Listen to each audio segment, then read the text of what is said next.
Déménagez en toute sérénité avec AGS, spécialiste du déménagement en Outre-mer. Numéro 1 dans les DOM-TOM, AGS offre des services de qualité. AGS expédie tous vos colis, conteneurs personnalisés ou partagés à des prix compétitifs et prend en charge le transport de votre véhicule depuis sa propre plateforme jusqu'à sa destination. AGS s'occupe de toute la documentation douanière. AGS, le meilleur conseil et le meilleur prix. Demandez votre devis gratuit sur notre site ags-déménagement.com. ags-déménagement.com.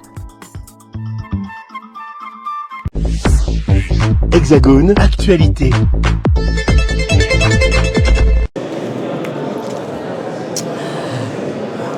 Voilà le député Elie Califert ici à l'Assemblée, à notre micro News pour réagir face à cette décision de l'État de se pourvoir en cassation concernant le dossier chlordécone après le jugement qui a été rendu au mois de mars, condamnant justement l'État pour les fautes. Alors une réaction, je veux dire, commune de tous les parlementaires, M. Califert.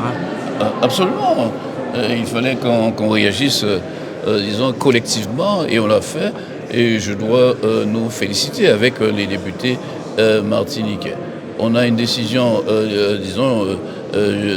d'un tribunal qui condamne la France pour ses responsabilités, pour sa responsabilité, on dirait même ainsi, ce serait mieux dit, et que quelques jours après, et bon Dieu, la veille du 10 mai, vous avez la France, disons, sa partie administrative, sa gestion administrative, qui dépose un pouvoir en cassation.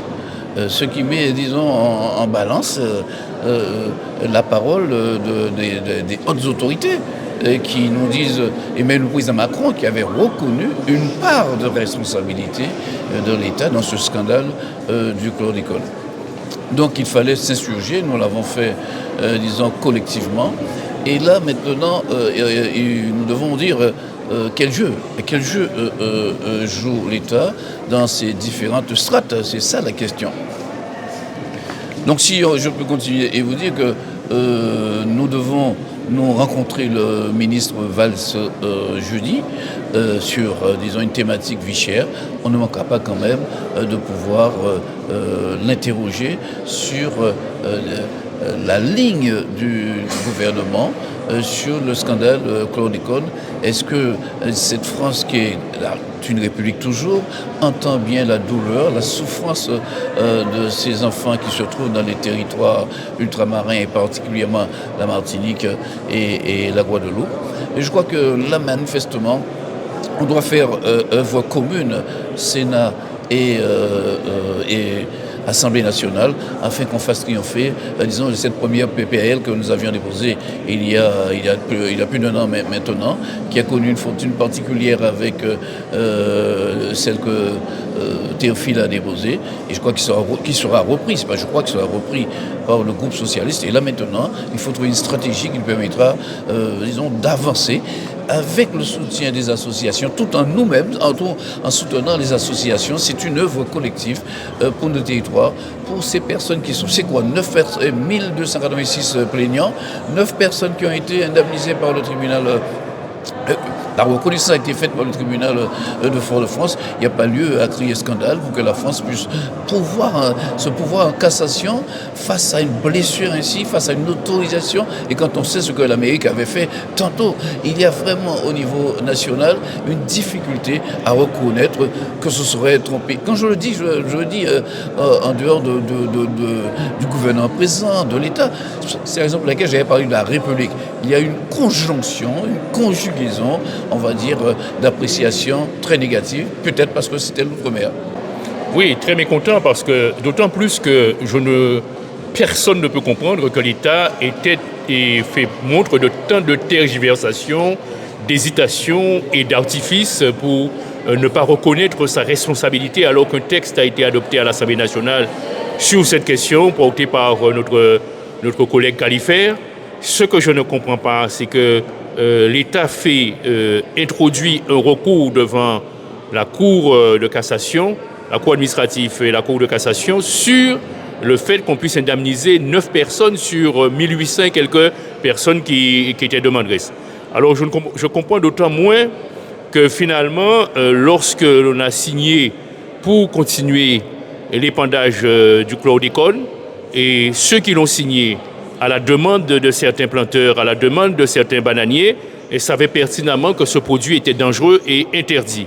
Par conséquent, là, j'ai du mal à accepter ça, nous avons du mal à accepter ça, et c'est pour cela que l'ensemble des députés, de mes collègues guadeloupéens et martiniquais et moi-même, nous avons envoyé ce communiqué et que nous allons interroger, bien sûr, le ministre sur la question de la responsabilité, et nous n'allons jamais abandonner, à côté de ceux qui mènent un combat juridique, nous menons un combat législatif sur cette question-là. Alors, est-ce que vous pensez que le fait que l'État veut aller en cassation, c'est qu'il craint peut-être qu'il y a plus de recours, peut-être demain, après cette dizaine de personnes à indemniser? Oui, peut-être que l'État un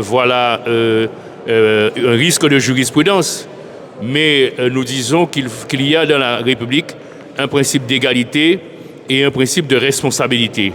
Si la responsabilité n'est pas prise, si l'État veut fuir à tout prix, je dirais, c'est les conséquences d'un certain nombre d'actes des commis de l'État, des responsables politiques, cela pose un problème et cela crée dans des territoires comme les nôtres, Guadeloupe, Martinique, où les terres sont empoisonnées pour nombre d'années, eh bien cela crée un principe d'inégalité précisément.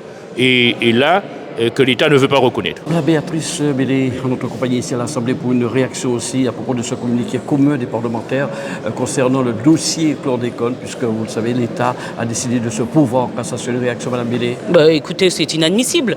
Et c'est bien pour ça que nous signons aujourd'hui un communiqué commun pour qu'il fasse force et poids. Nous avions l'intention de chacun faire un communiqué, mais là, ça suffit. Bon, on ne voit pas comment aujourd'hui l'État peut se démettre de sa responsabilité lorsque l'on sait que pendant près de 20 ans, l'État français a décidé d'autoriser un pesticide qui était interdit depuis 1975 aux États-Unis, qui ne sont pas connus pour la propreté de leur exploitation agricole. Donc nous allons nous pourvoir évidemment par ce communiqué, mais nous allons également soutenir et faire mettre tout en œuvre pour que ce pourvoi de l'État ne soit pas opérant, pour que nous puissions battre l'État en brèche sur cette question de responsabilité. Il y a une responsabilité, elle a été établie et nous devons évidemment aller plus loin aujourd'hui. Alors l'État doit en principe indemniser une dizaine de personnes guadeloupéens et martiniquais. Est-ce que l'État ne craint pas qu'il y ait plus de recours, une forme de jurisprudence, on va dire? Mais bien sûr qu'il y a une jurisprudence, mais parce qu'il y a une réalité concrète. La réalité concrète, c'est que l'État est responsable. Donc il y aura une jurisprudence sur les maladies que l'on ne pourra imputer à l'usage de ce pesticide. On le répète, depuis 1975, l'État français savait pertinemment que ce pesticide était cancérogène. Bon, et donc était mauvais pour la santé. Il avait été retiré depuis 1975 aux États-Unis. Je le répète, je le martèle, c'est pour montrer la responsabilité. Lorsque on vous dit ça, qu'on vous dit qu'il y a des Américains, des ouvriers américains qui sont morts de la manipulation, qu'il y a des lacs et des cours d'eau qui ont été pollués et que vous continuez, malgré toutes ces informations, pendant 2 décennies à autoriser l'usage d'un pesticide, vous ne pouvez pas vous démettre de votre responsabilité. Peut-être que certains à l'époque ont cru qu'il s'agissait de choses un peu superfétatoires ou exagérées. Bon, eh bien, le temps a montré que ce n'était pas exagéré, que les effets du chlordécone sont des effets totalement délétères pour nos terres, pour nos mers, mais singulièrement pour nos corps. Il faut en assumer la responsabilité. Le député Olivier Servan qui a également signé ce communiqué commun de mécontentement après cette décision de l'État de se pourvoir en cassation le dossier du chlordécone. Vous êtes très mécontent, Olivier? Nous sommes très mécontents, en effet, très déçus aussi du comportement de l'État profond, de l'État hypocrite, de l'État méchant français. Je rappelle que, je ne vais pas refaire le scandale de la chlordécone, le scandale où l'État a donné des autorisations alors même que l'on savait que ce produit était cancérigène. Et puis, ça avait plutôt pas trop mal commencé puisque le premier président de la République qui reconnaissait la responsabilité de l'État, c'est le président Macron en 2018. Il affirme la responsabilité de l'État. Personne ne l'avait fait avant lui. Donc ça, c'était bien. Et puis après, ça n'a été que des déceptions. Ensuite, à l'Élysée, j'étais présent. Il commence à nuancer en disant « il ne faut pas dire que le chlordécone est cancérigène forcément ». Premier dérapage. Et enfin, Nous avons les tribunaux qui s'appuient sur des textes que nous contestons en disant qu'il y a prescription. Et puis, malgré tout, ces mêmes tribunaux français arrivent à reconnaître la responsabilité de l'État.